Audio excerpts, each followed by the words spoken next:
আল্লাহ তাআলা কিয়ামতের কঠিন ময়দানে যেদিন স্বামী স্ত্রীকে চিনবে না, স্ত্রী স্বামীকে দেখে পালিয়ে যাবে, বন্ধু বন্ধুরে চিনবে না, পীর সাহেব মুরিদরে চিনবে না, মুরিদ পীর সাহেবরে চিনবে না, দলের কর্মী তার নেতারে চিনবে না, নেতা তার কর্মীরে চিনবে না, বন্ধু বন্ধুরে দেখে পালাবে। এই কঠিন মুহূর্তে সূর্যটা মাথার কাছে চলে আসবে, জমিনটা তামার জমিন হবে, আজকের জমিনের মতো নয়। মানুষ ঘর্মাক্ত, ক্লান্ত, শ্রান্ত মাথার মগজগুলো কানের ছিদ্র আর নাকের ছিদ্র দিয়ে বেয়ে বেয়ে পড়বে। বিশ্বনবী ফরমান, কিয়ামতের ওই কঠিন ময়দানে 7 শ্রেণীর ব্যক্তিকে রব্বুল আলামিন তার আরশের নিচে ছায়া দিবেন।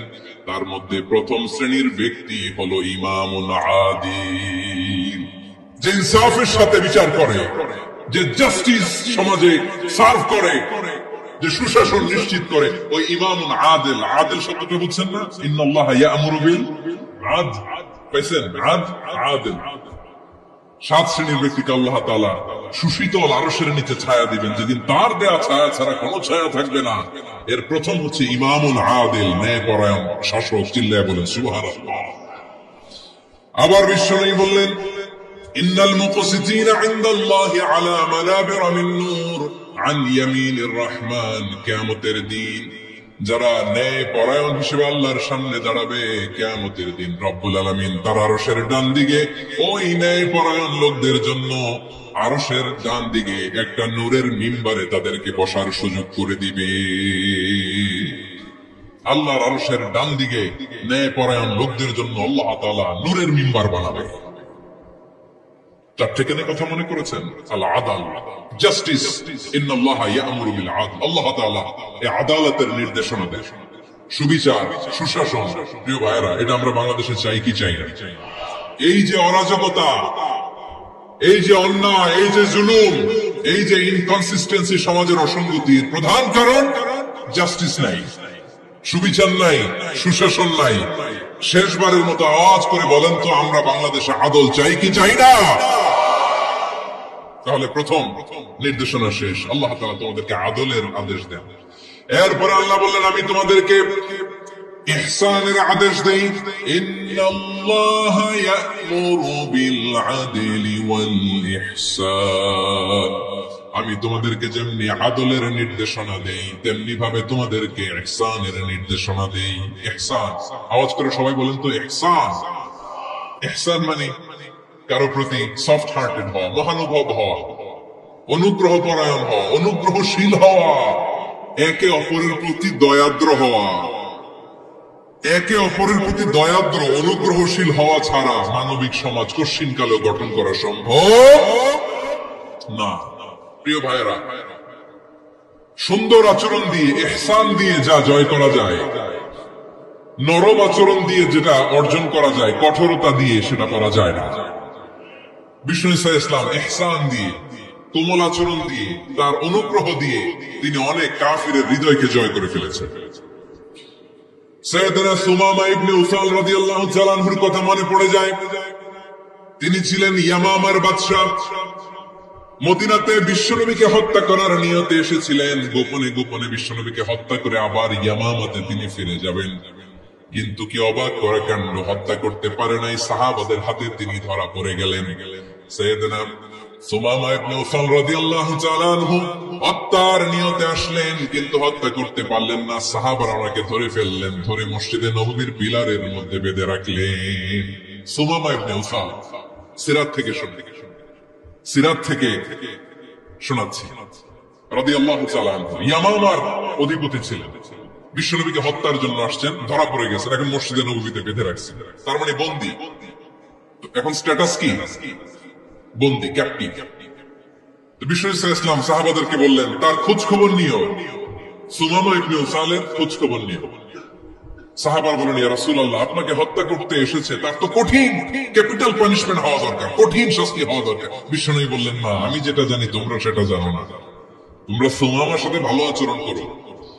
বিশ্বনবী সুমামার কাছে গেলেন।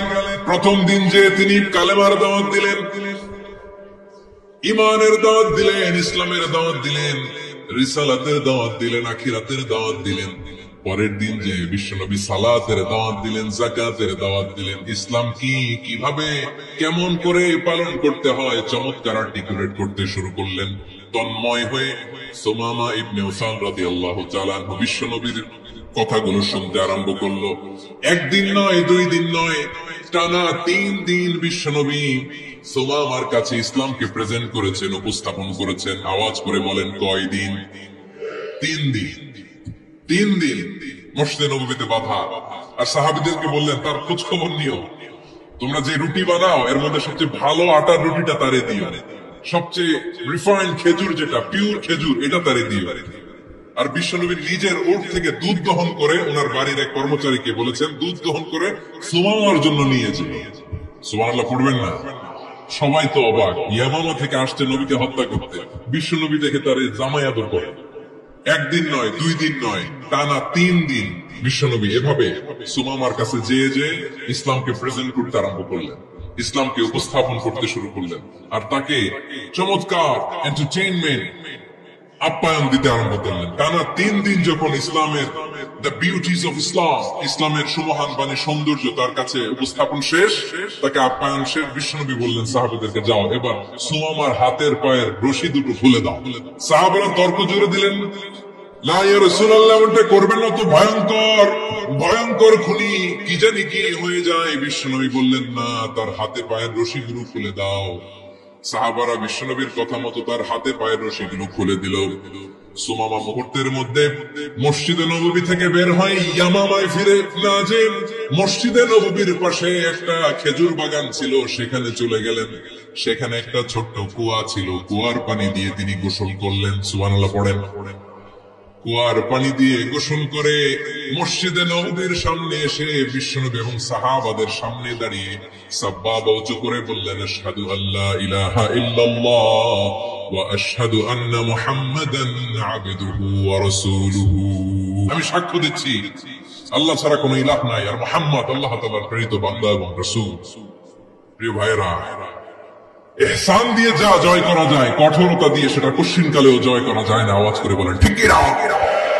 এবার সুমামা দাঁড়িয়ে বলে, ওগো নবী, আমি তো কালিমা পড়ে মুসলমান হয়ে গেলাম, এবার শোনেন, এই মুহূর্তের আগে আপনার চেহারার চাইতে নিকৃষ্ট কোন চেহারা আমার কাছে ছিল না, কিন্তু শাহাদা পাঠ করার পরে আপনার চেহারার চাইতে উত্তম শ্রেষ্ঠ কোন চেহারা আমার কাছে আর নাই।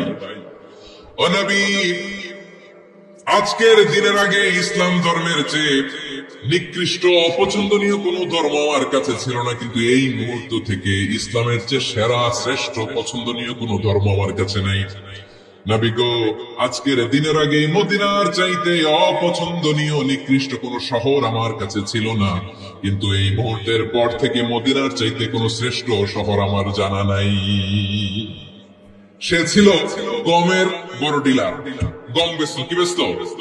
তার গম কিনে মক্কার লোকেরা রুটি খাইত। সে ঘোষণা দিল, আজকে থেকে মক্কাবাসীদের জন্য সব গম আমি হারাম করে দিলাম, মক্কাবাসী এখন না খেয়ে মরে।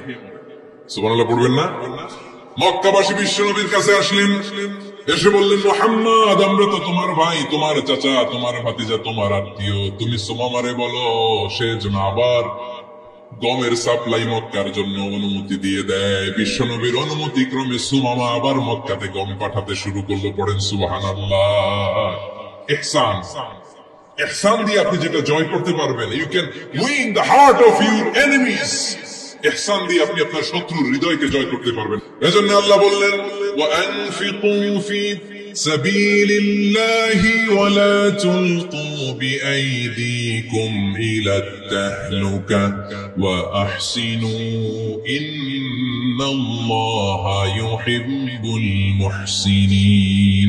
তোমরা আল্লাহর রাস্তায় দান করবে আর নিজেরা নিজেদেরকে ধ্বংসের হাতে ঠেলে দিও না। তোমরা একে অপরের প্রতি ইহসান করবে, কারণ ইহসানকারীদেরকে আল্লাহ বড় ভালোবাসে। সুবহানাল্লাহ পড়েন। আবার সূরা রহমান আল্লাহ বললেন, হাল জাযাউল ইহসানি ইল্লাল ইহসান ফাবিআইয়ি আলা, সবাই পড়েন, ফাবিআইয়ি আলাই রাব্বিকুমা তুকাযযিবান। ইহসানের প্রতিদান হিসেবে ইহসানই হয়। বিশ্বনবী সুমামার প্রতি যেমন ইহসান করেছেন, সুমামা